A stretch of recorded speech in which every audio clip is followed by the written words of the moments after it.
आज यहां पर एक जोर जोर से नारे लगा रहे हैं। 1900 युवाओं को पुलिस आरक्षियों का नौकरी मिल गया है। मैं सभी युवाओं को मन से पूछना चाहता हूं, अगर कांग्रेस की सरकार होती तो ये नौकरी आपको मिलती क्या? जरा जोर से बोलो, मिलती क्या? पर्ची भी चाहिए होती और खर्ची भी लगती, दोनों लगता। अब कोई सिफारिश की जरूरत नहीं, कोई रिश्वत नहीं देनी है। पहाड़ पर रहने वाला हमारी बूढ़ी माँ का बेटा कोई सिफारिश के बगैर आज नौकरी प्राप्त कर कर अपने घर जा रहा है। इसी को शासन है। और यहां पर धामी जी ने जो नकल विरोधी कानून बनाया है, वो कानून ने एक प्रकार की पारदर्शिता रोजगारी क्षेत्र में लाई और इसके कारण ये संभव हो पाया। आज यहां पर पाकिस्तान और अफगानिस्तान से आए हुए लगभग 200 लोगों को नागरिकता दी गई। मुझे बरोबर याद है भाइयों बहनों, जब मैं सीए का कानून लेकर आया था तब एक कांग्रेस, सपा, बसपा, ममता, डीएमके सारे के सारे लोग संसद में हो हल्ला करे थे। मैं आज फिर से कहना चाहता हूं, इस देश पर हमारे जो हिंदू शरणार्थी बांग्लादेश, पाकिस्तान, अफगानिस्तान से आए हैं, सिख शरणार्थी आए हैं, बौद्ध शरणार्थी आए हैं, जैन शरणार्थी आए हैं, इस देश पर उनका इतना ही अधिकार है जितना नरेंद्र मोदी जी का अधिकार है। वो हमारे देश के नागरिक हैं, मगर तुष्टीकरण की राजनीति के कारण आजादी से अब तक उनको नागरिकता से वंचित रखा गया। ढेर सारी यातनाएं झेलकर हमारे देश में शरणार्थी बनकर आए हैं। अपना धर्म बचाने के लिए, अपने परिवारों की महिलाओं का सम्मान बचाने के लिए क्या भारत उनको नागरिकता नहीं देगा? राहुल बाबा, जितना विरोध करना है कर दो, हम नागरिकता देकर रहेंगे, आप हमें नहीं रोक। जिन लोगों को आज नागरिकता मिली है, वो सभी लोगों को मेरी ढेर सारी बधाइयां। भाइयों बहनों, 2024 के आम चुनाव में नरेंद्र मोदी जी तीसरी बार देश के प्रधानमंत्री बने, लगातार तीसरी बार। और 6 दशक के बाद ये घटना हो रही है।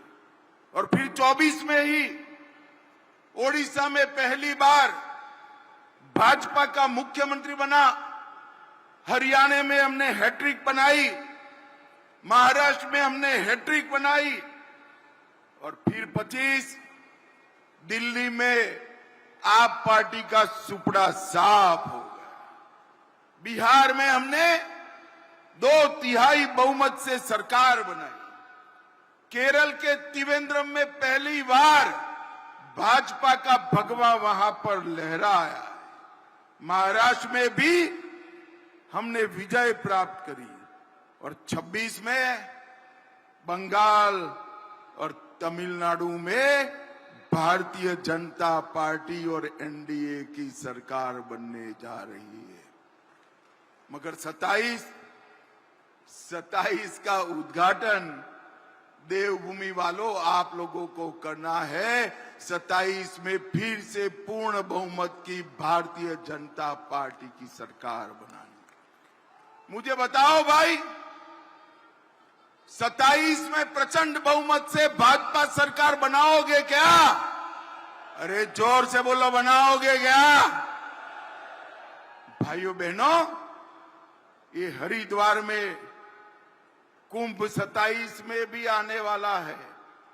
और उत्तराखंड में 27 में लगातार तीसरी बार भारतीय जनता पार्टी की सरकार बनने वाली। ये धामी जी अभी धन्यवाद कर रहे थे मोदी जी का कि कुंभ के लिए एक बड़ी राशि उपलब्ध कराई। धामी जी, इसमें धन्यवाद का कोई कारण नहीं बनता। हरिद्वार का कुंभ पूरे भारत की शान होता है, पूरे भारत की शान। और ये तो नरेंद्र मोदी सरकार, हमने हमारी संस्कृति से जुड़े कई साल पुराने सारे काम समाप्त कर दिए। धारा 370 को समाप्त कर दिया। हिंदू शरणार्थियों के लिए सीएए लेकर आए। 550 साल से जिसकी हिंदू समाज राह देख रहा था, वो रामलल्ला का मंदिर बनाने का काम भी हमने समाप्त कर दिया। केदारनाथ धाम, बद्रीनाथ धाम में पूरे शहर की पुनर्रचना कराई। महाकाल लोक बनाया और औरंगजेब ने तोड़ा हुआ काशी विश्वनाथ का कॉरिडोर भी नरेंद्र मोदी जी ने बनाया। नरेंद्र मोदी जी ने। ये कुंभ जो आने वाला है वो सभी रिकॉर्ड तोड़ने वाला होगा, ऐसा मुझे विश्वास है। मित्रों, मोदी जी ने सीमांत गांवों को भारत के पहले गांव का सम्मान दिया और वाइब्रेंट विलेज कार्यक्रम के माध्यम से हम सीमांत गांवों का विकास कर भारत के पहले गांव का विकास कर वहां पलायन रोकने की पूरी वैज्ञानिक योजना बनाई है। और मैं आज यहां कहने आया हूं उत्तराखंड वालों, इसका सबसे बड़ा फायदा आने वाले दिनों में हमारी देवभूमि उत्तराखंड को होने वाला है। देवभूमि उत्तराखंड। मित्रों, ये कांग्रेस पार्टी पूरी ऊर्जा घुसपैठियों को बचाने के लिए लगा रही है। उत्तराखंड में हमारे मुख्यमंत्री धामी जी ने लगभग 10,000 से ज्यादा अतिक्रमण उखाड़कर फेंक दिए। 10,000 से। सिर्फ अतिक्रमण की बात नहीं है, मैं आज उत्तराखंड की जनता को कहने जा रहा हूं कि पूरे देश से जहां जहां घुसपैठियां है, केदारनाथ धाम से लेकर कन्याकुमारी तक, एक एक घुसपैठिए को चुन चुन कर हम भारत के बाहर निकालने का काम करेंगे। भारत के बाहर। राहुल बाबा को जितना विरोध करना है उतना विरोध कर दे। वो एसआईआर का भी विरोध करे। उनको हर चीज में नकारात्मकता दिखती।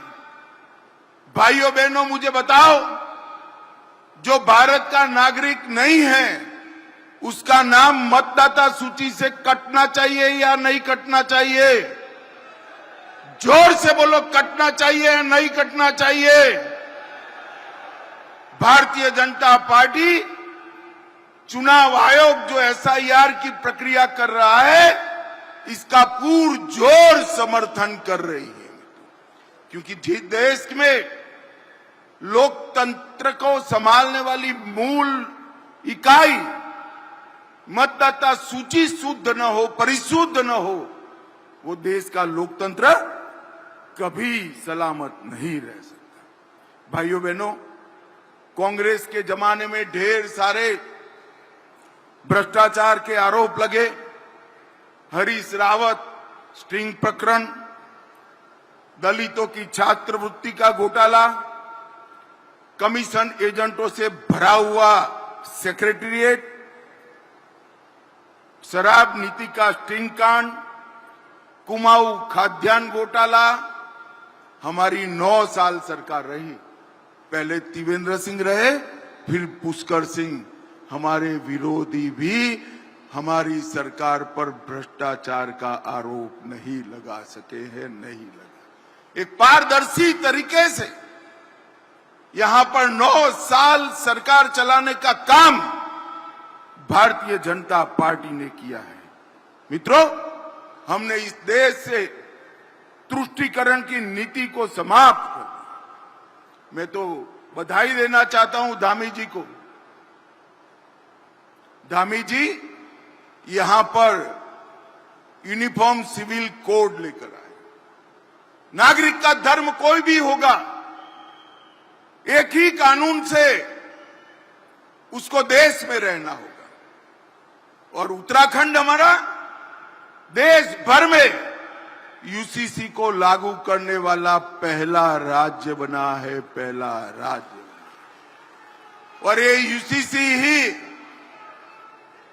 जनसांख्यिकी में जो अप्राकृतिक वृद्धि है, ये अप्राकृतिक वृद्धि को रोकने का काम भी यूसीसी ही करने वाली है। और मोदी जी ने जनसांख्यिकी के बदलाव के लिए एक हाई पावर कमेटी भी बनाने का निर्णय किया है।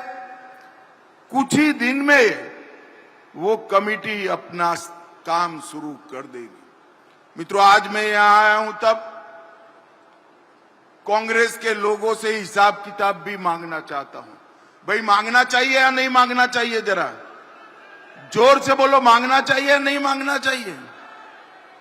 2004 से 14 तक कांग्रेस पार्टी ने डिवोल्यूशन की ग्रांट और ग्रांट इन एड उत्तराखंड को सिर्फ 54,000 करोड़ रुपया, 54,000। और मोदी जी ने वही 10 साल में 4 से 24 में 1,87,000 करोड़ रुपया देने का काम।